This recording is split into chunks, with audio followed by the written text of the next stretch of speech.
வணக்கம். தமிழ் வெற்றிலை சமையலுக்குள்ள போகலாம் வாங்க. நம்மளோட சேனலை நீங்கள் ஃபஸ்ட் டைமாக பார்க்குறீங்க அப்படின்னா சப்ஸ்கிரைப் பண்ணுங்கள், பெல் ஐக்கானை கிளிக் பண்ணுங்கள், ஆல் பட்டனையும் செலக்ட் பண்ணி விட்டுருங்க ஃப்ரெண்ட்ஸ்.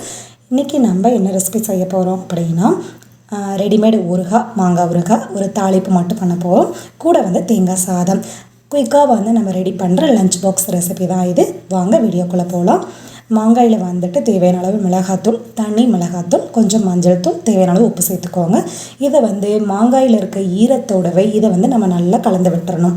இந்த மசாலா மாங்காயில் எல்லா பக்கம் ஒட்டிக்கணும், தனியாக வெளில வரக்கூடாது. அந்த போல் கலந்தாச்சு, அது அப்படியே இருக்கட்டும். ஒரு பேன் வச்சுட்டு நல்லெண்ணெய் சேர்த்துக்கோங்க. கடுகு உளுந்து தாளிக்க, கருவேப்பிலை, அதுக்கப்புறம் கொஞ்சம் பெருங்காயத்தூள். நம்ம கலவை சாப்பாடு செய்கிறதுக்கு இந்த போல் நம்ம சுருக்குன்னு ஒரு ரெடிமேடு ஊறுகாய் செஞ்சு சாப்பிட்டோம் அப்படின்னா தொட்டு சாப்பிடையில ரொம்ப சூப்பராக இருக்கும். இந்த ஊறுகாய் எல்லாத்துக்கும், சாம்பார் சாதம், ரச சாதம், கலவை சாப்பாடு எல்லாத்துக்குமே ரொம்ப சூப்பராக இருக்கும். நான் தேங்காய் சாதத்துக்கு இது பண்ணியிருக்கேன். நீங்கள் என்ன கலவை சாதம், லெமன் சாதம், புளி சாதம் எது பண்ணாலும் இந்த ஊறுகாவை கண்டிப்பாக ட்ரை பண்ணி பாருங்கள். அவ்வளோதான். நம்ம கலந்து வச்ச கலவையை இந்த எண்ணெயிலே போட்டு நல்லா கலந்து விடணும். மாங்காவோட ஸ்டிஃப்னஸ் குறைஞ்சி கொஞ்சம் லூஸாக இருக்க மாதிரி இருந்தது அப்படின்னா மாங்காய் வெந்துருச்சுன்னு அர்த்தம். அப்புறம் நம்ம அடுப்பை ஆஃப் பண்ணிடலாம். இப்போ நீங்கள் அடுப்பை கம்மியில் வச்சுட்டு ஒரு அரை நிமிஷம் 1 நிமிஷம் போல் மூடி ஓப்பன் பண்ணி லைட்டாக இந்த போல் கலந்து விடுங்க. தண்ணி நம்ம ஊற்றக்கூடாது, எண்ணெயிலே மாங்காய் வேகணும். ஸோ அதுக்காக சைஸையும் குறைச்சிக்கோங்க, அடுப்பையும் குறைச்சிக்கோங்க. ஓகேங்களா? அதை ரெடி ஆயிடுச்சு, அது அப்படியே இருக்கட்டும். கடாய் வச்சுக்கோங்க. எண்ணெய், கடுகு, உளுந்து, கடலைப்பருப்பு தாளிக்க சேர்த்துக்கோங்க. அடுப்பை கொஞ்சம் மிதமான தீயிலே வச்சுக்கோங்க. பருப்பு கொஞ்சம் கோல்டன் ப்ரௌனில் வரட்டும், அப்போ தான் நல்லாயிருக்கும். ஏன்னா நம்ம தேங்காய் சாதம் செய்கிறோம், அது ஒயிட்டாக இருக்கும். இந்த பருப்பு அங்கங்கே கோல்டன் ப்ரௌனில் தெரிஞ்சது அப்படின்னா நமக்கு சாப்பிட்றதுக்கே கொஞ்சம் நல்லா அழகாக இருக்கும், பார்க்குறதுக்கு அழகாக இருக்கும், சாப்பிட்றதுக்கும் நல்லாயிருக்கும்.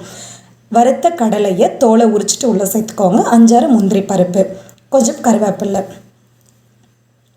அதுக்கப்புறம் பெருங்காயத்தூள். நம்ம கலவை சாதம் செய்யல முக்கியமான விஷயங்கள் 2 கருவேப்பிலை பச்சையாக இருக்கணும், பெருங்காயத்தூள் கொஞ்சம் கூடுதலாக சேர்த்துக்கணும். அவ்வளோதான் விஷயம். சில பேர்த்துக்கு கலவை சாப்பாடு, எல்லா சாப்பாடும் நல்லா செய்வாங்க, ஆனால் கலவை சாப்பாடு சில டைம் நல்லா வரும், சில டைம் கொஞ்சம் நல்லா வராமல் இருக்கும். அப்படி வர பர்சன்ஸ் இந்த ஸ்டெப்பை கரெக்டாக ஃபாலோ பண்ணுங்கள். உங்களுக்கு கண்டிப்பாக பர்ஃபெக்டான ஒரு கலவை சாதம் நீங்கள் ரெடி பண்ணிடுவீங்க. 1 கப் அளவு துருவன தேங்காய், அதை உள்ளே சேர்த்துட்டு தேங்காவோட ஈரப்பதம் குறையிற அளவு அடுப்பை நல்லா குறைச்சி வச்சுட்டு இந்த போல் நல்லா பரட்டி விட்டுருங்க கடாயில். இப்போ தேவையான அளவு உப்பு சேர்த்துக்கோங்க. அடுப்பை ஃபுல்லாக குறைச்ச வாக்கில் இருக்கட்டும். நம்ம இப்போ சாதத்தை வடித்து ஆற வச்சுருக்கோம் இல்லைங்களா, மேலால் எண்ணெய் ஊற்றிட்டு உப்பு போட்டு ஆற வச்சுருக்கோம். அந்த சாப்பாடை கையிலேயே இந்த போல் உதுத்து விடுங்க. உதுத்து விட்டுட்டு நல்லா எல்லா பக்கம் படுற போல் கிளறி விட்டுருங்க. நம்ம இதில் மிளகாய் சேர்க்கவே இல்லை. மிளகாய் சேர்க்கறது நான் அப்புறம் எப்படின்னு சொல்கிறேன் உங்ககிட்ட. இதை நல்லா கலந்து விட்டுருங்க. கட்டி இல்லாமல் உடச்சி நல்லா கலந்து விட்டுங்க. தேங்காய் எல்லா பக்கம் படணும். இந்த போல் ஒரு தாளிக்கிற கரண்டியில் கொஞ்சம் எண்ணெய் சேர்த்துட்டு உங்களுக்கு அளவு எப்படி வேணுமோ அந்த அளவில் பச்சை மிளகாயை கட் பண்ணிக்கோங்க. 2 பச்சை மிளகாய் நான் சேர்த்துருக்கேன், 1 காஞ்ச மிளகாய் சேர்த்துருக்கேன். இந்த போல் நம்ம லைட்டாக தாளிக்கிற கரண்டியில் தாளிச்சதுக்கு மிளகாயை போட்டு எண்ணெயில் பரட்டினதுக்கப்புறமா நம்ம சாப்பாட்டில் சேர்த்தோம் அப்படின்னா காரம் அதிகமாக தெரியாது. குழந்தைங்களுக்கும் கொடுக்கல காரம் இருக்குது அப்படின்னு சொல்லிட்டு அவங்க சொல்ல மாட்டாங்க. தேங்காய் சாதம் பிடிக்காதவங்க கூட கண்டிப்பாக சாப்பிடுவாங்க. ஸோ இந்த ஸ்டெப்பை நீங்கள் ஃபாலோ பண்ணி இந்த போல் ஈஸியான lunch box recipe plus readymade ஊறுகாய் ட்ரை பண்ணுங்கள்.